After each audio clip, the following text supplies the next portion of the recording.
નમસ્કાર, હું છું પ્રિયા અને તમે જોઈ રહ્યા છો જનતા કી જાણકારી ન્યૂઝ। નજર કરીએ આજના સમાચાર ઉપર। ખરાબ રોડ રસ્તાના વિરોધમાં ધારાસભ્ય હિમંતભાઈ ખવા દ્વારા પદયાત્રા। જામજોધપુર લાલપુર વિધાનસભા વિસ્તારના રોડ રસ્તાઓ છેલ્લા ઘણા સમયથી અત્યંત ખરાબ હાલતમાં છે, જે બાબતે જામજોધપુરના ધારાસભ્ય હિમંત ખવાની રજૂઆતો બાદ જામજોધપુર લાલપુર વિધાનસભા વિસ્તારના મોટાભાગના રોડ રસ્તાઓ મંજૂર કરવામાં આવ્યા હતા, પરંતુ નીચા ભાવોના લીધે કોઈ એજન્સી રોડ રસ્તાના કામો કરવા તૈયાર નથી।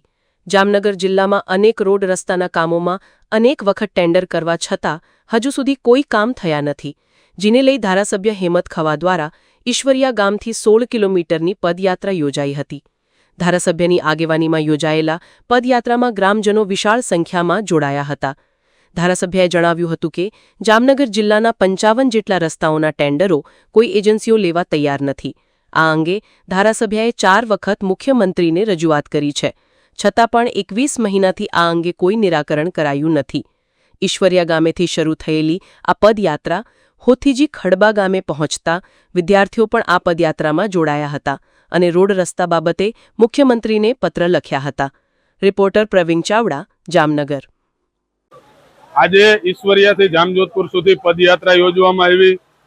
આમ તો સમગ્ર જામનગર જિલ્લો, દેવભૂમિ દ્વારકા જિલ્લો, જૂનાગઢ જિલ્લો અને સમગ્ર સૌરાષ્ટ્રના રસ્તાઓની હાલત ખૂબ ખરાબ છે, ત્યારે સરકારનું ગામડાના રોડ રસ્તાઓ પ્રત્યે ધ્યાન દોરવા માટે થઈ અને સ્કૂલના બાળકોને સાથે રાખીને 16 કિલોમીટરની પદયાત્રા કરી।